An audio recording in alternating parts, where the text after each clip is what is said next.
He looked like any other summer camp instructor until the storm hit and his hands moved like they were saving lives again. Ray Calden had been teaching at Pine Ridge Summer Camp for 7 years. 58 years old, weathered hands that told stories he never shared, and a faded Montana Grizzlies baseball cap that never left his head, not even during meals.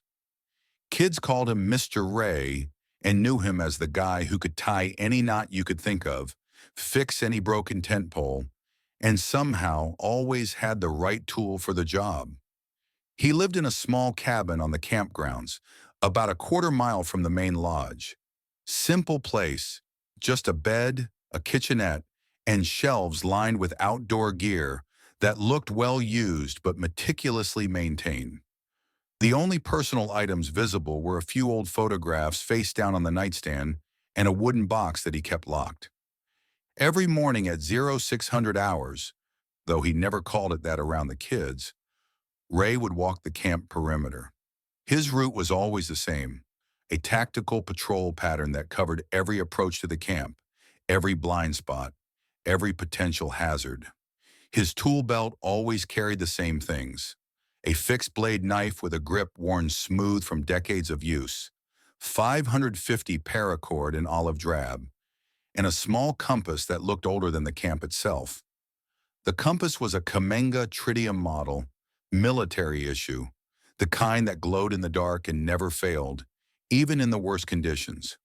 The other counselors respected him, never raised his voice, never lost his patience, and somehow always knew exactly what knot would hold under pressure.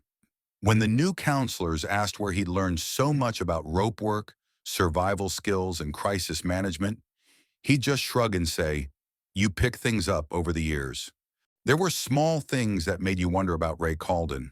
The way he instinctively scanned the tree line during outdoor activities, his eyes moving in a pattern that seemed almost mechanical. How he could estimate distances without measuring, calling out 200 meters to the ridge with the precision of someone who'd done it professionally. The fact that his knots weren't just functional, they were perfect, military perfect.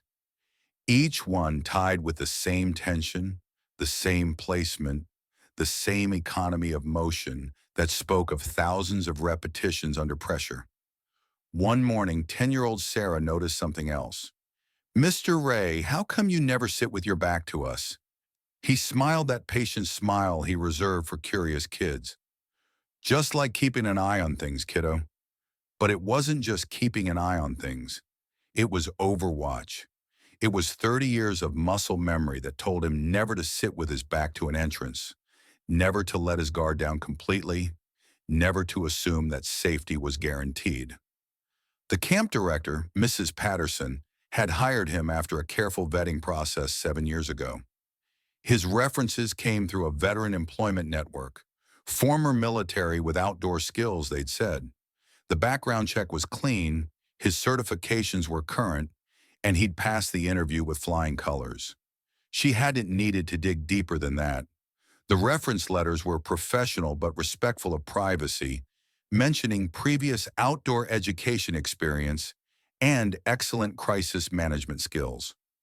Nobody asked about the small scar on his left forearm that looked like shrapnel, or why he never talked about what he did before teaching kids to tie bowlines and clove hitches. Nobody questioned why his medical kit contained supplies that seemed far beyond basic camp requirements. There was the incident in his third year when a black bear had wandered into camp. While other counselors were reaching for their phones and trying to remember the bear protocol, Ray had simply stood up, made himself large, and begun speaking to the bear in a calm, authoritative voice.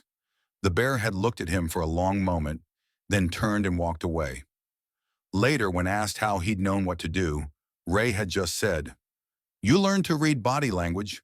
August 15, 2019. 14 kids and 3 counselors on a day hike in the Bitterroot Mountains. The weather forecast had been clear: sunny skies, light winds, perfect conditions for the advanced group's summit attempt.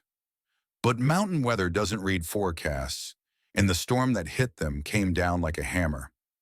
The group had been making good time on the Blodgett Canyon Trail, about 3 miles from base camp and maybe 2 miles from the summit, when the first drops started falling. Within minutes, those drops became a torrent.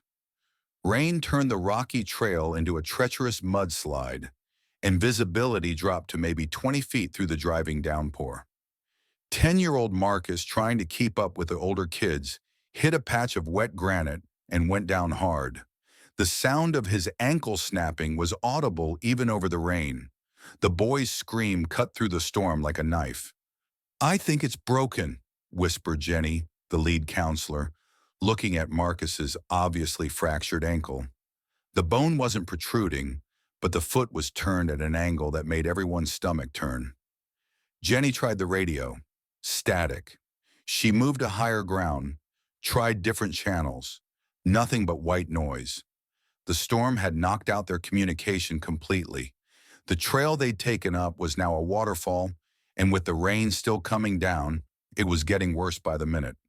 Lisa, the other counselor, was trying to keep the other kids calm, but panic was starting to set in. Some of the younger children were crying. The older ones were trying to be brave, but their faces showed the fear they were all feeling. That's when Ray stepped forward. "Everyone stay calm. Marcus, you're going to be fine." His voice had changed. Not the gentle camp counselor anymore. This was command presence, the voice of someone who'd taken charge in life or death situations before. The transformation was immediate and complete. Ray's entire demeanor shifted from the patient, soft-spoken instructor to something else entirely. His movements became economical, purposeful. His voice carried an authority that made everyone, kids and adults alike, stop talking and listen. Ray knelt beside Marcus, his hands moving with practiced efficiency. He pulled cordage from his belt and began constructing what looked like a field-expedient splint, his fingers working with the kind of muscle memory that comes from doing something under pressure, repeatedly in places where getting it wrong meant someone didn't come home. "Jenny, I need you to gather the group in a tight perimeter. Keep them warm and dry."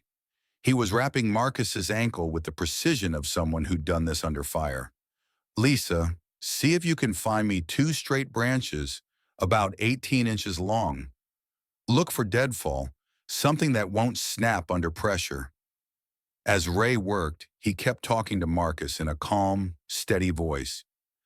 "This is going to hurt for a minute, son, but then it's going to feel a lot better. I need you to be brave for me. Can you do that?" Marcus nodded through his tears, and Ray began to immobilize the ankle with movements that were too smooth, too automatic, too perfect for someone who just picked things up. This was someone who'd done field medicine in places where medevac wasn't coming, where you had to stabilize the wounded and move them yourself. "Mr. Ray," Marcus whispered through gritted teeth, "this really hurts." "I know it does, son, but this is going to hold you together until we get you home. I promise you that." Ray's voice carried the weight of someone who'd made that promise before and kept it. As Ray worked, young Sarah watched his hands. These weren't camp counselor hands anymore. These were medic hands. These were hands that had done this exact thing in places where getting it wrong meant someone didn't come home. "Mr. Ray," Sarah said quietly, "this looks like what they do in movies. Are you like a real soldier?"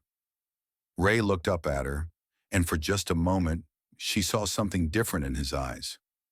Not the patient camp instructor, but someone who'd carried wounded soldiers through places where the ground was hard and the nights were long. "Yeah, sweetheart, I was..." Working with Jenny and Lisa, Ray began setting up a rope system. "Jenny, I need you to anchor this line to that pine tree. Lisa, keep the kids back while I test the anchor points." His movements were confident and methodical. This was someone who'd done this before, but now he had help. One by one, he guided each child down the makeshift rappel line. His movements were fluid, confident, and absolutely professional. This wasn't someone who'd learned rope work at summer camp. "Where did you learn to do this?" Jenny asked as she watched Ray secure the last anchor point. Kandahar province, mostly. Sometimes you had to get creative with extractions. That's when it clicked. Jenny was prior service herself, Army National Guard. She recognized the terminology, the movements, the quiet competence. Para-rescue, she asked. Ray nodded.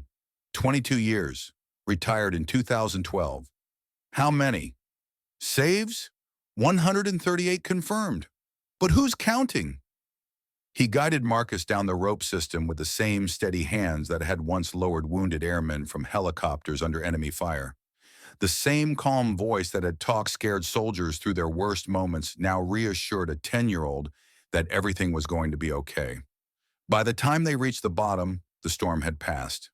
The other counselors helped load Marcus into the camp's vehicle, and Ray quietly began coiling his ropes. Mr. Ray, Sarah said, were you like a real hero? Ray looked at her for a long moment. No, sweetheart. I was just doing my job. Same as I'm doing now. The next morning, Ray was back to his usual routine. Walking the perimeter at 0600, checking the fire rings, organizing the day's activities. But something had changed. The kids looked at him differently now. Not with awe exactly, but with a deeper respect. They listened more carefully when he taught them knots. They understood somehow that these weren't just camp activities. They were life skills being passed down by someone who'd use them when it mattered most. Marcus, his ankle in a proper cast now, hobbled over to Ray after breakfast. Mr. Ray, thank you for saving me. You don't need to thank me, son. Just remember what you learned up there. Sometimes knowing how to tie a good knot is the difference between making it home and not making it home.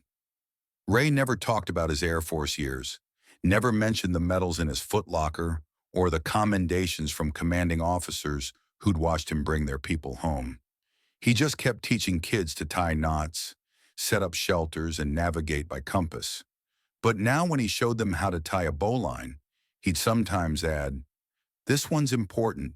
It won't slip under load. I've trusted my life to this knot more times than I can count." And the kids would listen, really listen, because they understood that Mr. Ray wasn't just teaching them camping skills. He was teaching them how to be the kind of person who could be counted on when everything went wrong. Sarah, now 15 and a junior counselor herself, still remembers that day on the mountain. She's become one of the camp's best knot instructors, and she always tells the story the same way. Mr. Ray taught us that quiet people sometimes have the loudest hearts. He never needed to tell us about his medals or his missions. He just showed us, every single day, what it looked like to serve others without needing credit for it. Ray Calden still works at Pine Ridge Summer Camp, still walks the perimeter at 0600, still teaches kids to tie knots that might, someday, save their lives. And every morning, when he adjusts that old baseball cap and checks the compass that's older than the camp itself, he's reminded that service doesn't end when you take off the uniform. Sometimes it just changes uniforms. The kids still call him Mr. Ray, but now they know they're learning from someone who spent 2 decades making sure other people's children came home safe, and that makes all the difference. In a world that often celebrates the loudest voices, there's something powerful about recognizing the quiet heroes who walk among us. They don't seek recognition or demand applause. They simply show up day after day, using their skills to make life a little safer for those around them. These are the stories that matter, the ones that remind us that true heroism isn't always found in headlines, but in the steady hands of someone who knows how to tie a knot that won't fail when it matters most. If you believe these stories deserve to be told and shared, consider subscribing to Echo Bravo, because every quiet hero deserves to have their story heard.